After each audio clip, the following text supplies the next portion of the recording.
श्री शिवाय नमस्तुभ्यम all of you. Welcome our YouTube channel care Sahu class. तो गाइस, आज की इस वीडियो में आप लोग के साथ शेयर कर रही हूँ उन स्टूडेंट्स के लिए बहुत बढ़िया ज़बरदस्त वीडियो को जल्दी याद कैसे करें, क्योंकि स्टूडेंट्स हमेशा चाहते हैं कि हमारा जो तैयारी हो फटाफट हो जाए, क्वेश्चन आंसर हम जल्दी से तैयारी कर लें, जल्दी से हमारे दिमाग पर आ जाए, याद हो जाए, है ना। हर स्टूडेंट्स चाहता है। तो हम कैसे जल्दी याद कर सकते हैं, इसके लिए कुछ पॉइंट्स को आप लोगों को ध्यान पे रखना है। वीडियो को पूरा तक देखिएगा। वीडियो पसंद आया तो वीडियो को बिल्कुल लाइक करिएगा, शेयर करिएगा और चैनल को सब्सक्राइब भी कर लीजिएगा। तो चलिए वीडियो को स्टार्ट करते हैं। तो इसके लिए कुछ पॉइंट्स को आप लोगों को ध्यान में रखना है। तो सबसे पहला हमारा पॉइंट है अच्छे वातावरण का होना। अच्छे वातावरण होना इसलिए ज़रूरी है क्योंकि अगर आप साफ़ सुथरा जगह पर बैठेंगे तो आपको जो दिमाग है ना फ्रेश रहेगा, ठीक ना।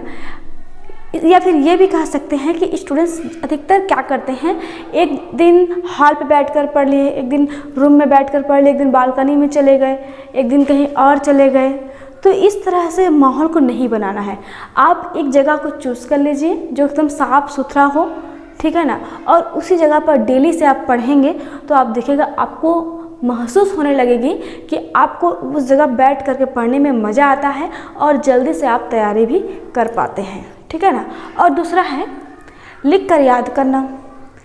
ये सबसे बढ़िया पॉइंट है। स्टूडेंट्स क्या सोचते पता है कि लिख कर याद करेंगे तो बहुत टाइम वेस्ट होगा, लेकिन वो ये नहीं समझते हैं कि हम सिर्फ तोते की तरह रट रट कर जब हम पढ़ते हैं तो इससे क्या होता है, जो स्पेलिंग्स है या फिर जो मात्राएं हैं, ठीक है, उसमें मिस्टेक्स होने की संभावना ज़्यादा रहती है जब हम एग्ज़ाम पे लिखते हैं तो।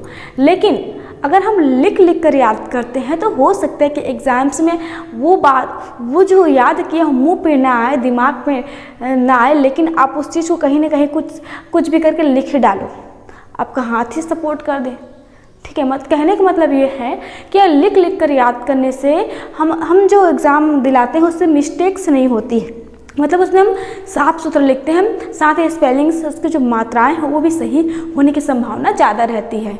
मतलब तोते के रट करके पढ़ने से अच्छा है कि लिख करके पढ़ें। ये थोड़ा एक्स्ट्रा टाइम लगता ज़रूर है, लेकिन बहुत बढ़िया स्टूडेंट्स के लिए लिख कर याद करना चाहिए। इससे राइटिंग भी सुधरती है और आपका जो लिखने का जो टाइमिंग है, जो धीरे धीरे लिखते हैं उनका फास्ट भी होता है। तो ये काफ़ी फ़ायदेमंद होता है स्टूडेंट्स के लिए, ठीक है ना। इसीलिए हमेशा लिख कर ही याद करना चाहिए। बेशक आपको 2 से 4 मिनट लग जाए, शुरू आपको ज़्यादा टाइम लगेगा, लेकिन धीरे धीरे वही जो है आपका टाइमिंग जो है ना कम लगेगा और अच्छा भी आपको खुद ये फील होगा कि हाँ, मैं जो कर रहा हूँ या कर रही बहुत अच्छा है। लिख कर याद करना बेस्ट है। फिर अगला है ज़्यादा समय देना। ज़्यादा समय देना मतलब कि देखिए, मान लीजिए आप एक क्वेश्चन को 10 मिनट दे रहे हैं, 10 मिनट में आपने उसको 4-5 बार पढ़ा और पढ़ने के बाद आपको लगा कि मुझे तैयारी हो गई, मैंने इसको याद कर लिया, ठीक है। उसके बाद आप उसको लिख करके नहीं देखिए और ना ही उसको रिमाइंड करें, आप अगला क्वेश्चन को तैयारी करने लगे। अगला क्वेश्चन को भी आपने 10 मिनट पढ़ा, फिर जब आप वापस इसको पीछे आते हैं और क्या पाते हैं कि आप इसको भूल चुके हैं, तो वहाँ पर दिमाग खराब हो जाता है पूरी तरह से। तो इसके लिए आपको क्या करना है, आप एक क्वेश्चन को कम नहीं ज़्यादा से ज़्यादा समय दीजिए। इसका फ़ायदा भी है। क्या फ़ायदा है मालूम? अगर आप एक क्वेश्चन को आधा घंटा तक दे रहे हैं, अभ्यास कर रहे हैं, तो अभ्यास ही है ना। एक क्वेश्चन को बार बार पढ़ना, बार बार लिखना, ठीक है, एक अभ्यास तो है। एक क्वेश्चन को जब आधा घंटा 1 घंटा आप दे रहे हैं तो आप क्या महसूस करेंगे, जो अगला क्वेश्चन आंसर है वो बहुत कम समय में आपका याद होने लगेगा। अगर एक क्वेश्चन आपको 1 घंटा लग गया मान लो, तो जो अगला क्वेश्चन है वो आपका 40 मिनट में हो जाएगा, फिर और अगला क्वेश्चन और कम समय में होगा। तो ये फ़ायदा है। लेकिन स्टूडेंट्स इस बात को समझते ही नहीं है, ठीक है। उनको लगता है कि हम लोग 10 मिनट 5 मिनट बांट देते हैं और इस टाइम तक याद कर लेता है, फिर आगे देखा जाएगा, लेकिन ऐसा नहीं करना है। सबसे ज़्यादा ज़रूरी है कि आपको एक ही क्वेश्चन को जब तक याद ना हो तब तक उसको समय दे करके याद करना, ये एक अभ्यास है और आगे जो क्वेश्चन आंसर आप जब याद करेंगे तो उसमें काम आएगा, ठीक है ना। तो कौन कौन ऐसा करता है प्लीज़ मुझे कमेंट करके ज़रूर बताइएगा। उसके बाद भोजन पर ध्यान दें।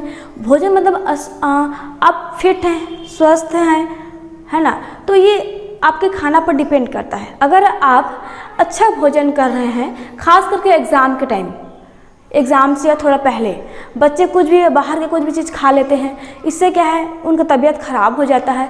या फिर एक है डेली आप पढ़ रहे हैं और आप खाना एकदम भरपेट खा लेते हैं, कुछ भी ऑयली चीज़ खा लेते हैं, तो इससे क्या है जब पढ़ने बैठने का तो एक तो मन नहीं करता, अगर बैठ भी गए तो पढ़ने का मन नहीं करता है, सिर दर्द होने लगता है, या फिर एकदम आलसी लगने लगता है, या फिर आपको नींद आ जाती है, आप सो जाते हैं और कल पर उस काम को टाल देते हैं। तो ये सब क्या है, ये सब खाना ही तो है जो आपको ये जो मजबूर करता है एकदम आलस रहने पर, है ना। खाना को अच्छा खाइए, और अगर पढ़ाई करना है तो खाना को थोड़ा कम खाइए। अगर कम खाएंगे तो हो सकता है कि आपको नींद ना आए और आलस भी ना लगे। मैं तो कहते हैं खाना को ना पढ़ाई करने के बाद खाया करें, उस खाना को अच्छे से ढक करके फिर, है ना, उसको सेफ रख दिया करें। जब जितना पढ़ना है उतना पढ़ लीजिए, उसके बाद खाना खाइए, फिर एकदम फुल नींद लेना चाहिए। अगर नींद आपने पूरा लिया हुआ है तो सुबह तक जब आप उठेंगे सो करके पाएंगे क्या वो सब चीज़ आपका याद है, और नहीं तो खा ली और पढ़ने के लिए बैठ गए, पढ़ रहे ना, सुबह फिर आप रात को आपने अच्छा नींद भी नहीं लिया तो सुबह सिर दर्द शुरू हो जाता है। तो ऐसा नहीं करना है, मस्त पढ़िए, फुल खाइए, उसके बाद फिर सो जाइए। पूरा नींद लेना भी ज़रूरी है, और उसके बाद सुबह उठ करके देखिए उसको कि आपका वो जो रात में पढ़े थे वो याद है कि नहीं है। और एक अच्छा चीज़ है, रात में पढ़ना भी चाहिए। रात में पढ़ने का फ़ायदा ये है कि आपको शांत माहौल मिलता है, ठीक है ना, हल्ला नहीं होता है, किसी प्रकार का टेंशन नहीं होता है, इसीलिए रात में स्टूडेंट्स को पढ़ना ही चाहिए, ठीक है ना। फिर अगला है रिकॉल करें। रिकॉल मतलब कि रिवीजन करना, जो चीज़ आपने पहले पढ़ा हुआ है उसको रिवीजन करना। देखिए हमारा जो दिमाग है, हम लोग मान लो हम लोग पढ़ाई करते हैं, ठीक है, हम आज 2-3 दिन तक हम लगातार पढ़ रहे हैं, अलग अलग चीज़ों को पढ़ रहे हैं, और हमने एक हफ्ते के अंदर में एक बार 2 बार जब उसको रिवीजन नहीं किया तो अगले सप्ताह हम पाते कि उस चीज़ को हम भूल चुके हैं, ठीक है। फिर और क्या है, हम कितना भी पढ़ लेना क्या मतलब है, जब पीछे का हमें कुछ चीज़ याद ही नहीं है, तो एग्ज़ाम सिर पर है और हमने अभी तक उसको रिवीजन ही नहीं किया, तो सामने हम पढ़ने से थोड़ी ना कुछ होता है, पीछे का चीज़ भी तो याद होना चाहिए। इसीलिए हफ्ते में 1 बार 2 बार समय निकाल करके उसको रिवीजन करते रहना चाहिए। रिवीजन करते रहने से तो कम पीछे की चीज़ अच्छे से याद रहेगा, जो आपने आधा घंटा 1 घंटा लगा कर उसको लिख करके आपने याद किया है। तो ये सबसे इम्पॉर्टेंट चीज़ होता है कि आप उसको रिवीजन करें। बिना रिवीजन का कोई भी क्वेश्चन आंसर लंबे समय तक आपके दिमाग पे नहीं रह सकता, ठीक है ना। और फाइनली जल्दी याद कैसे करें, इस पर भी मैं बात करना चाहती हूँ। तो स्टूडेंट्स इस बात को भूल ही जाएं, बोलते हैं ना कि जल्दी याद करना, जल्दी याद नहीं करना है, ऐसे करते हैं ना, इसीलिए आपको जो परसेंट है वो कम आता है। जल्दी याद ना करें, आराम से याद करें। आराम से याद करेंगे तो देखेंगे आपका जो कैपेसिटी वो तो बढ़ेगी ही, है ना, आपका जो दिमाग है वो तो तेज़ होगा ही क्वेश्चन आंसर याद करने में, साथ ही आपका हर प्रकार से जो आपके स्टूडेंट्स है ना जो लेवल हो बढ़ेगा, और आपका अच्छा रिवीजन परसेंट भी आएगा। तो आप लोगों को आज का ये मेरा वीडियो कैसे लगा, मेरा टिप्स से कैसे लगा, मुझे कमेंट करके ज़रूर बताइएगा। और हाँ, अगर अच्छा लगा तो कमेंट करना मत भूलिएगा। मिलते हैं फिर नेक्स्ट वीडियो में।